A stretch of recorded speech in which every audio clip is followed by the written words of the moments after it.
Selamat pagi anak-anak. Sekarang kita akan membuktikan dulu untuk segitiga dengan garis tinggi ke sisi miring. Segitiga siku-siku ya. Di sini saya mengambil satu segitiga KLM dengan garis tinggi ke sisi miringnya adalah KN. Di sini KN membagi segitiga KLM menjadi dua bagian. Yang A, kita perhatikan segitiga KLM dengan segitiga KLM ya, segitiga KLM dan segitiga KML. Itu kita akan membuktikan kalau dia sebangun, mereka sebangun. Terus yang B, segitiga KMN yang atas ini ya, sebangun dengan segitiga KLM, segitiga awal. Nah, ini saya gambarkan terpisah. Menjawab pembuktian A, pada segitiga KLM dan segitiga KLM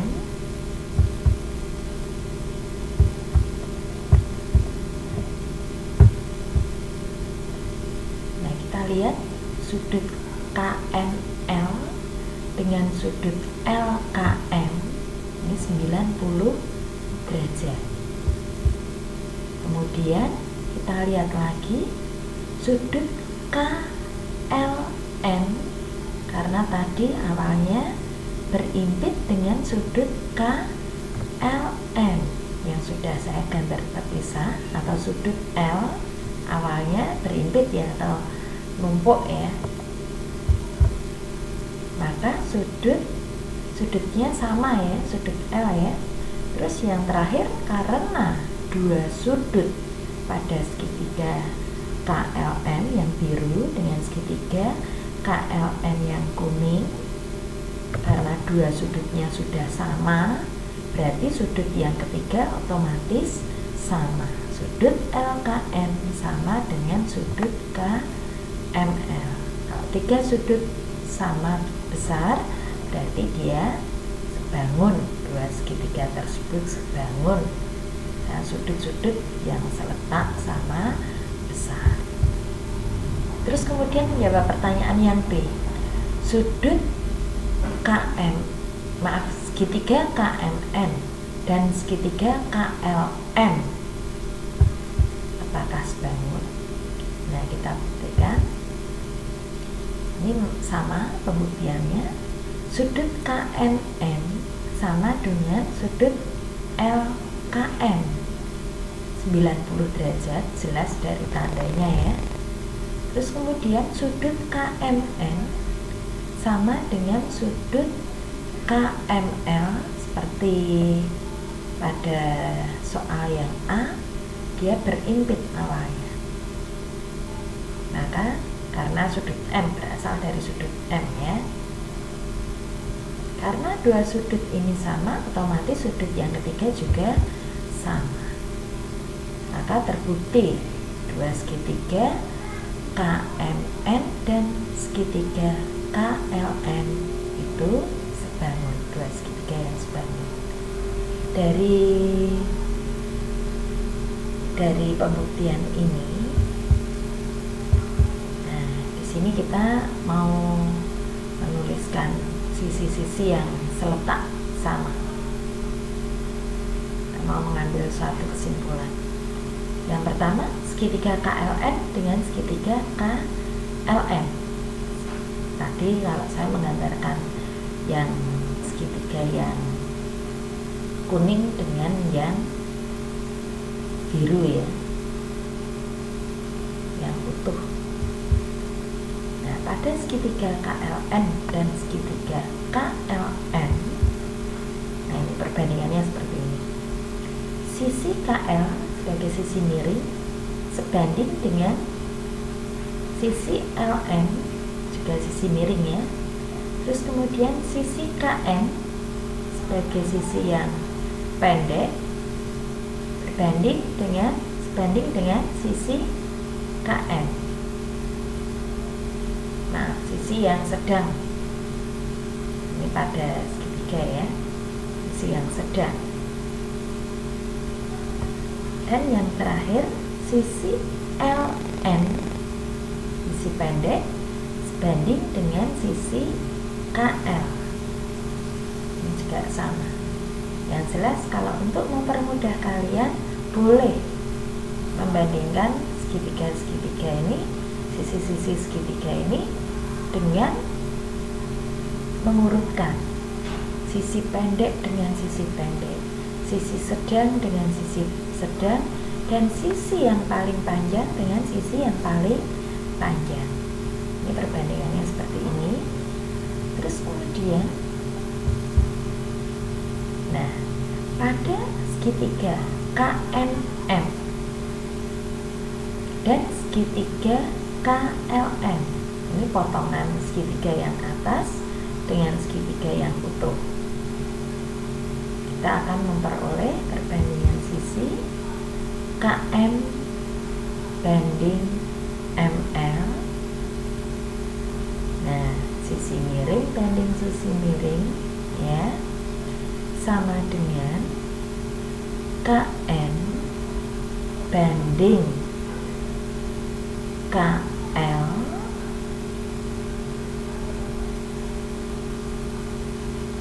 ya. Yang terakhir ini tadi berarti sisi pendek dengan sisi pendek ya. Yang terakhir MN banding KM. Nah, sisi sedang banding sisi sedang. Jelas ya? Kalau kesulitan diurutkan saja dari yang paling pendek sampai yang paling panjang. Pada segitiga KLN yang kecil dengan segitiga KNN. Nah, ini potongan dengan potongan. Kalau tadi saya bandingkan dengan yang utuh, segitiga utuh sebelum dipotong. Potongan kecil saya bandingkan dengan segitiga utuh. Terus potongan yang besar saya bandingkan dengan segitiga yang utuh. Sekarang segitiga potongan saya bandingkan dengan segitiga potongan. Segitiga KLN dan segitiga KNN. Yang kalau mau dibandingkan, yang pendek di sini jelas ya, NL dengan KN. Ya, yang sedang KN dengan MN. Ya, untuk segitiga kecil dulu saya menyebutkannya.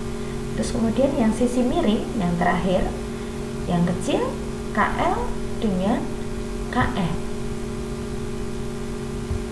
Nah, kalau di sini saya sebutkan yang miring dulu ya, KL dengan KM, KN si sedang dengan MN, dan yang paling pendek LN dengan KN. Jelas ya? Dari perbandingan ini kita beroleh, nah, dari yang A, KL banding LN sama dengan KN banding KM sama dengan LN banding KL. Kita lihat dari perbandingan tersebut, dari 3 perbandingan, dilihat ada unsur yang sama. Perbandingan di sini saya beri warna biru, yang biru KL banding LN dan LN banding KL. Ada 2 unsur yang sama, yaitu KL. Kalau kita tuliskan itu, kalau pakai apa, perkalian silang ya. Nah, ini saya tuliskan, saya jejerkan. Nah, kalau pakai perkalian silang berarti pinggir kali pinggir, tengah kali tengah ya, kalau pakai perbandingan. Tapi kalau kita pakai tanda per berarti dikalikan silang. Kalau pakai perbandingan kita pakainya pinggir kali pinggir, tengah kali tengah. KL kali KL sama dengan LM kali LN, atau KL kuadrat sama dengan LM kali LM. Jelas ya? Terus kemudian pada yang B, KM banding ML sama dengan KN banding KL sama dengan MN banding KN. Yang unsur sama saya warnai merah, ada unsur sama, KM, ada KM-nya masing-masing, sama seperti tadi, bisa kita tuliskan dalam bentuk perkalian. KM kali KN sama dengan ML kali MN, atau KM kuadrat sama dengan MN kali MN. Jelas ya? Terus kemudian perbandingan yang ketiga, segitiga potongan kecil dengan segitiga potongan yang besar, menghasilkan 3 perbandingan tadi. KL banding KN sama dengan KN banding KM sama dengan LN banding KN. Di sini kita cari ada 2 unsur yang sama, kita tuliskan KN ya. KN banding NN sama dengan LN banding KN. Dengan perlakuan yang sama, KN kali KN, pinggir kali pinggir sama dengan tengah kali tengah, NN kali LN, menghasilkan KN kuadrat sama dengan NN kali LN. Nah, 3 rumus ini berlaku untuk segitiga. Satu segitiga siku-siku yang dipotong dengan garis tinggi ke sisi miring. Jelas ya? Ini kalian pernah saya ajari cara menghafalkannya. KL itu yang ada di sisi miring, L ya. KL untuk yang A itu yang ada di sisi miring, tidak lain L. Karena L ke atas, coba ambil fokusnya pada sisi miring, L ke M, LN, terus kemudian L ke M, maka KL sama dengan LN kali LN. Untuk rumus yang kedua, KM kuadrat sama dengan MN kali MN. Nah, dari K ke M yang ada di sisi miring titik M, diteruskan saja MN, satu potong garis, terus ke ML keseluruhan. Jelas ya, fokusnya pada sisi miring. Terus kemudian yang terakhir KN, dari K ke N yang ada di sisi miring tidak lain M. Ya sudah, NN kali NL kalau lebih mudah. Tapi di sini karena saya urutkan sesuai abjad, ya berarti NN kali LN. Jelas ya? Nah, ini saya mengambil contoh soal. Pada gambar diketahui LN 9 cm, MN 16. Yang ditanyakan KL. Tentukan panjang KL. KL berarti yang ada di sisi miring L ya. Tadi diteruskan saja LN kali LN. Nah, LM karena LM itu dari LN 16, LM nya 16 tambah 9 berarti 25 untuk LN. Berarti 9 kali 25 atau 225. Karena KL yang dicari berarti akar 225 atau KL nya 15. Jawab pertanyaan yang B. KM kuadrat yang ada di sisi miring M berarti MN kali ML. Kita sudah tahu MN nya 16, ML nya 25. ML sama dengan LM ya, karena ini dari atas. Besarnya 400. Km berarti akar 400 atau 20 sama dengan 20. Jadi km nya 20 cm. Terakhir yang C, nah ini sama, kn kuadrat sama dengan ln kali mn. Kn kuadrat 9 kali 16 144. Kn nya ya akar dari 144 sama dengan 12. Jadi kn nya 12 cm. Nah, perhatikan gambar di bawah ini, tentukan n ya, ada 30, ada 18. N nya berarti diambil dari 30 kuadrat ya, kali 18 yang ada di sisi miring, kali sepanjang 18 tambah n. Kita cari n nya. 30 kuadrat 900 sama dengan 18 kali 18.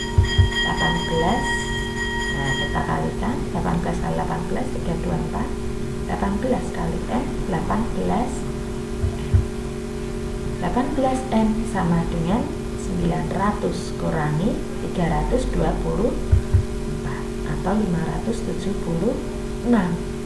N nya berarti ya 576 bagi 18 atau n nya sama dengan 32. Jelas ya?